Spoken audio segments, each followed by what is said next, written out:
Hi ಎಲ್ಲರೂ ಕೂಡ ಹೇಗಿದ್ದೀರಾ? ಇವತ್ತಿನ ಈ ವಿಡಿಯೋದಲ್ಲಿ ಏಕಾಂಬರೇಶ್ವರರ ದೇವಸ್ಥಾನ ಅಥವಾ ಏಕಾಂಬರನಾಥರ್ ದೇವಾಲಯ ಅಥವಾ ಕಾಂಚಿ ಏಕಾಂಬರ ತಿರುಕೋವಿಲ್ನ ಬಗ್ಗೆ ತಿಳಿಯೋಣ. ಭಾರತದ ತಮಿಳುನಾಡಿನ ಕಾಂಚೀಪುರಂ ಪಟ್ಟಣದಲ್ಲಿರುವ ಶಿವನಿಗೆ ಅರ್ಪಿತವಾದ ಹಿಂದೂ ದೇವಾಲಯ ಇದಾಗಿದೆ. ಪಂಚಭೂತಗಳ ಸ್ಥಳಗಳಲ್ಲಿ ಈ ದೇವಾಲಯವು ಕೂಡ ಒಂದು. ಅಂದ್ರೆ ನಿರ್ದಿಷ್ಟವಾಗಿ ಭೂಮಿಯ ಅಂಶ ಅಥವಾ ಪೃಥ್ವಿಯೊಂದಿಗೆ ಸಂಬಂಧಿಸಿದ ದೇವಾಲಯ ಇದಾಗಿದೆ. ಇದು ಶೈವ ಧರ್ಮದ ಹಿಂದೂ ಪಂಥಕ್ಕೆ ಮಹತ್ವದ ದೇವಾಲಯ ಕೂಡ ಹೌದು. ಶಿವನನ್ನ ಇಲ್ಲಿ ಏಕಾಂಬರೇಶ್ವರರ್ ಅಥವಾ ಏಕಾಂಬರನಾಥರ್ ಅಥವಾ ರಾಜಲಿಂಗೇಶ್ವರಂ ಎಂದು ಪೂಜಿಸಲಾಗುತ್ತೆ ಮತ್ತು ಲಿಂಗವು ಪೃಥ್ವಿಲಿಂಗವಾಗಿ ಪ್ರತಿನಿಧಿಸುತ್ತೆ. ಇಲ್ಲಿ ಶಿವನ ಪತ್ನಿ ಪಾರ್ವತಿಯನ್ನ ಎಲವರ್ಕುಳಲ್ಲಿ ಎಂದು ಚಿತ್ರಿಸಲಾಗಿದೆ.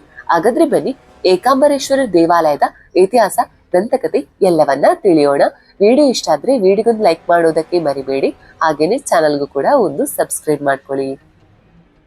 ಏಕಾಂಬರನಾಥರ್ ದೇವಾಲಯದ ದಂತಕಥೆಗೆ ಸಂಬಂಧಪಟ್ಟ ಹಾಗೆ ದಂತಕಥೆಯ ಪ್ರಕಾರ ಶಿವನ ಪತ್ನಿ ಪಾರ್ವತಿ ಒಮ್ಮೆ ವೇಗವತಿ ನದಿಯ ಬಳಿಯ ಮಾವಿನ ಮರದ ಕೆಳಗೆ ತಪಸ್ಸು ಮಾಡುವ ಮೂಲಕ ತನ್ನ ಪಾಪಗಳಿಂದ ಪ್ರಾಯಶ್ಚಿತ್ತ ಮಾಡಿಕೊಳ್ಳಲು ಬಯಸಿದ್ದಳು. ಅವಳ ಭಕ್ತಿಯನ್ನ ಪರೀಕ್ಷಿಸಲು ಶಿವ ಅವಳ ಮೇಲೆ ಬೆಂಕಿಯನ್ನ ಕಳುಹಿಸಿದಳು. ಪಾರ್ವತಿ ಆಗ ವಿಷ್ಣು ದೇವರನ್ನ ಪ್ರಾರ್ಥಿಸಿದಳು. ವಿಷ್ಣು ಚಂದ್ರನನ್ನ ಕರೆತಂದನು. ಅವನ ಕಿರಣಗಳು ಮರವನ್ನ ತಂಪಾಗಿಸಿದವು. ಶಿವನು ಪಾರ್ವತಿಯ ತಪಸ್ಸನ್ನ ಅಡ್ಡಿಪಡಿಸಲು ಮತ್ತೆ ಗಂಗಾ ನದಿಯನ್ನ ಕಳುಹಿಸಿದನು. ಆಗ ಪಾರ್ವತಿಯು ಸಹೋದರಿಯಾಗಿದ್ದ ಗಂಗಾ ದೇವಿಯಲ್ಲಿ ಕೇಳಿಕೊಳ್ಳುತ್ತಾಳೆ, ನೀನು ನನ್ನ ಸಹೋದರಿ, ಹಾಗಾಗಿ ನೀನು ನನಗೆ ಹಾನಿಯನ್ನ ಮಾಡಬಾರದೆಂದು ಮನವೊಲಿಸುತ್ತಾಳೆ. ಶಿವನನ್ನ ಮೆಚ್ಚಿಸಲು ಪಾರ್ವತಿ ಮರಳಿನಿಂದ ಮಾಡಿದ ಶಿವಲಿಂಗವನ್ನ ಪೂಜಿಸುತ್ತಾಳೆ. ಅಂತಿಮವಾಗಿ ಶಿವನು ಏಕಾಂಬರೇಶ್ವರ ಅಥವಾ ಮಾವಿನ ಮರದ ಅಧಿಪತಿಯಾಗಿ ಅವಳ ಮುಂದೆ ಕಾಣಿಸಿಕೊಳ್ಳುತ್ತಾನೆ.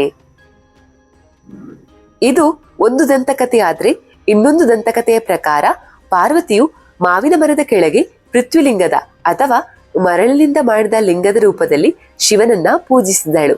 ದಂತಕಥೆಯ ಪ್ರಕಾರ ವೇಗವತಿ ನದಿ ಉಕ್ಕಿ ಹರಿಯಿತು, ಶಿವಲಿಂಗವನ್ನ ಆವರಿಸುವ ಬೆದರಿಕೆಯನ್ನ ಹಾಕಿತು. ಕಾಮಾಕ್ಷಿಯಾಗಿ ಪಾರ್ವತಿ ಲಿಂಗವನ್ನ ಅಪ್ಪಿಕೊಂಡಳು. ಶಿವನು ಪ್ರತ್ಯಕ್ಷವಾಗಿ ಸಾಕಾರಗೊಂಡ ಸನ್ನೆಯಿಂದ ಸ್ಪರ್ಶಿಸಲ್ಪಟ್ಟನು ಮತ್ತು ಅವಳನ್ನ ಮದುವೆಯಾದನು. ಈ ಸಂದರ್ಭದಲ್ಲಿ ಅವನನ್ನು ತಮಿಳಿನಲ್ಲಿ ತಳುವ ಕುಜೈತಾರ್ ಅಂದ್ರೆ ಅವಳ ಅಪ್ಪುಗೆಯಲ್ಲಿ ಕರಗಿದವನು ಎಂದು ಕರೆಯಲಾಗುತ್ತೆ. ಈ ಎರಡೂ ದಂತಕಥೆಗಳು ದೇವಾಲಯವು ಹೇಗೆ ಸೃಷ್ಟಿಯಾಯಿತು ಎಂಬುದರ ಬಗೆಗಾಗಿದೆ.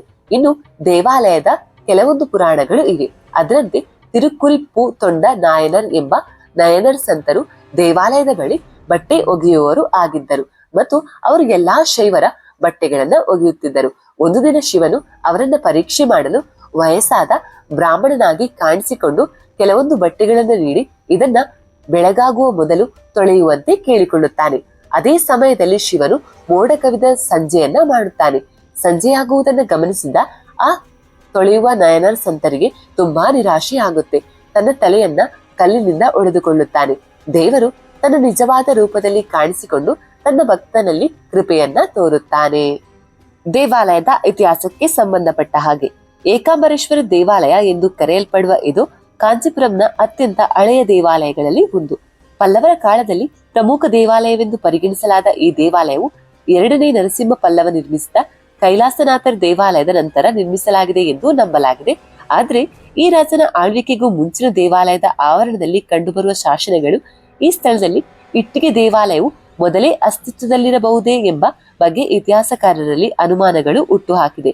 ಏನೇ ಇರಲಿ, ಈ ದೇವಾಲಯವು 1300 ವರ್ಷಗಳಿಗಿಂತ ಹಳೆಯದು ಎಂದು ನಂಬಲಾಗಿದೆ. ಈ ದೇವಾಲಯದಲ್ಲಿ ಅನೇಕ ಶಾಸನಗಳು ಕಂಡುಬರುತ್ತವೆ. ಇದು ಪಲ್ಲವ ಕಾಲದಿಂದ ನಾಯಕರ ಕಾಲದವರೆಗೆ ವಿವಿಧ ರಾಜರು ನವೀಕರಣಗಳನ್ನ ಮಾಡಿದ್ದಾರೆಂದು ಸಾಬೀತುಪಡಿಸುತ್ತೆ. ಈ ದೇವಾಲಯದ ದಕ್ಷಿಣ ದ್ವಾರದಲ್ಲಿ ಕಂಡುಬರುವ ದೊಡ್ಡ ರಾಜಗೋಪುರ ಅಂದ್ರೆ ಪ್ರವೇಶ ದ್ವಾರವನ್ನ ವಿಜಯನಗರ ರಾಜ ಕೃಷ್ಣದೇವರಾಯ ನಿರ್ಮಿಸಿದರು. ಇದರ ದಿನಾಂಕ ಶಾಸನಗಳಿಂದ ಕ್ರಿಸ್ತಶಕ 1509 ಎಂದು ತಿಳಿದು ಬಂದಿದೆ. ವಿಜಯನಗರ ರಾಜರ ಕಾಲದ 1000 ಅಡಿಗಳ ಸಭಾಂಗಣವು ಇಲ್ಲಿ ಇದೆ. ಈ ಸಭಾಂಗಣವು ಹಿಂದೆ 100 ಅಡಿಗಳ ಸಭಾಂಗಣವಾಗಿತ್ತು ಮತ್ತು ಇದನ್ನ ನಂತರದ ಚೋಳರ ಆಳ್ವಿಕೆಯಲ್ಲಿ ನಿರ್ಮಿಸಲಾಯಿತು ಮತ್ತು ನಂತರ ನವೀಕರಿಸಲಾಯಿತು ಎಂದು ತಿಳಿದು ಬಂದಿದೆ.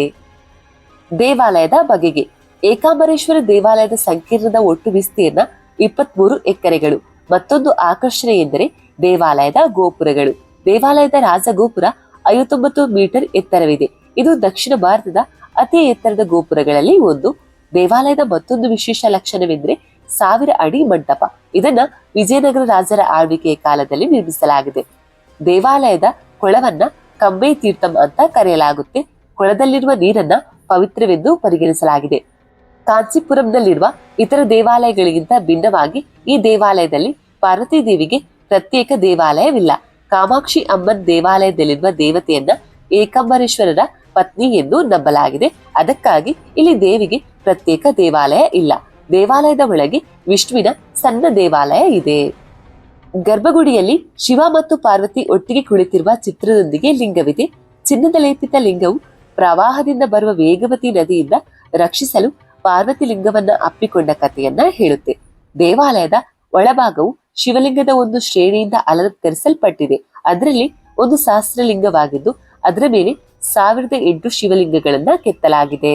ಇನ್ನು ಇಲ್ಲಿನ ವಿಶೇಷ ಅಂದ್ರೆ ಸ್ಥಳ ವೃಕ್ಷ ಅಥವಾ ದೇವಾಲಯದ ಮರವು 3500 ವರ್ಷಗಳಷ್ಟು ಹಳೆಯದಾದ ಮಾವಿನ ಮರವಾಗಿದ್ದು ಅದರ ಕೊಂಬೆಗಳು ಅದರ 4 ಕೊಂಬೆಗಳಿಂದ 4 ವಿಭಿನ್ನ ರೀತಿಯ ಮಾವಿನ ಹಣ್ಣುಗಳನ್ನ ನೀಡುತ್ತವೆ ಎಂದು ಹೇಳಲಾಗುತ್ತೆ.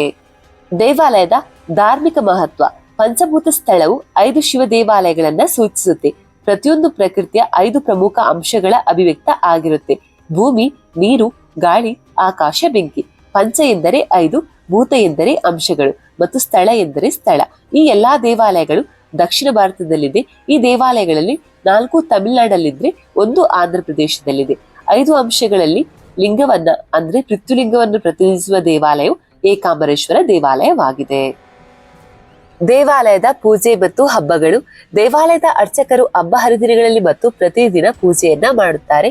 ತಮಿಳುನಾಡಿನ ಇತರ ಶಿವ ದೇವಾಲಯಗಳಂತೆ ಅರ್ಚಕರು ಶೈವ ಸಮುದಾಯದಕ್ಕೆ ಸೇರಿರುತ್ತಾರೆ. ಇದು ಬ್ರಾಹ್ಮಣ ಉಪಜಾತಿಯಾಗಿದೆ. ದೇವಾಲಯದ ಆಚರಣೆಗಳನ್ನ ದಿನಕ್ಕೆ 6 ಬಾರಿ ಮಾಡಲಾಗುತ್ತೆ.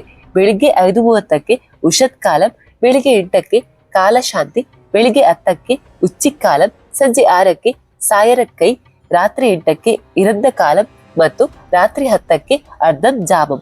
ಪ್ರತಿಯೊಂದು ಆಚರಣೆಯು 4 ಹಂತಗಳನ್ನ ಒಳಗೊಂಡಿದೆ. ಏಕಾಂಬರೇಶ್ವರ ಪೀಠಕ್ಕೆ ಅಭಿಷೇಕಂ ಅಂದ್ರೆ ಪವಿತ್ರ ಸ್ನಾನ, ಅಲಂಕಾರ, ನೈವೇದ್ಯ ಮತ್ತು ದೀಪ ಆರಾಧನೆ ಅಂದ್ರೆ ದೀಪವನ್ನ ಬೆಳಗಿಸುವುದು. ಇದು ಮರಳಿನಿಂದ ಮಾಡಿದ ದಿಬ್ಬದ ಲಿಂಗವಾಗಿರುವುದರಿಂದ ಎಲ್ಲಾ ಶುದ್ಧೀಕರಣವನ್ನ ಪೀಠಕ್ಕೆ ಮಾತ್ರ ಮಾಡಲಾಗುತ್ತೆ. ಈ ದೇವಾಲಯವು ವರ್ಷವಿಡೀ ಡಜನ್ ಗಟ್ಟಲೆ ಅಂದ್ರೆ ತುಂಬಾ ಉತ್ಸವಗಳನ್ನ ಆಚರಿಸುತ್ತೆ. ಇವುಗಳಲ್ಲಿ ಪ್ರಮುಖವಾದದ್ದು ಪಂಗುಡಿ ಅಥವಾ ದೇವನಗರಿಯಲ್ಲಿ ಪಾಲ್ಗುಡಿ ಬ್ರಹ್ಮೋತ್ಸವ. ಇದು ತಮಿಳು ತಿಂಗಳಾದ ಪಂಗುಡಿಯಲ್ಲಿ ಮಾರ್ಚ್ ಮತ್ತು ಏಪ್ರಿಲ್ ನಡುವೆ 10 ದಿನಗಳ ಕಾಲ ನಡೆಯುತ್ತೆ. ಕಲ್ಯಾಣೋತ್ಸವದ ಆಚರಣೆಯೊಂದಿಗೆ ಇದು ಕೊನೆಗೊಳ್ಳುತ್ತೆ. ಈ ಉತ್ಸವವು ಕಾಂಚೀಪುರಂನಲ್ಲಿನ ಎಲ್ಲಾ ದೇವಾಲಯದ ಉತ್ಸವಗಳಲ್ಲಿ ಅತ್ಯಂತ ಜನಪ್ರಿಯ ಅಂತಾನೆ ಹೇಳ್ಬಹುದು. ಇದಿಷ್ಟು ಏಕಾಂಬರೇಶ್ವರ ದೇವಸ್ಥಾನದ ಬಗ್ಗೆ ಮಾಹಿತಿ.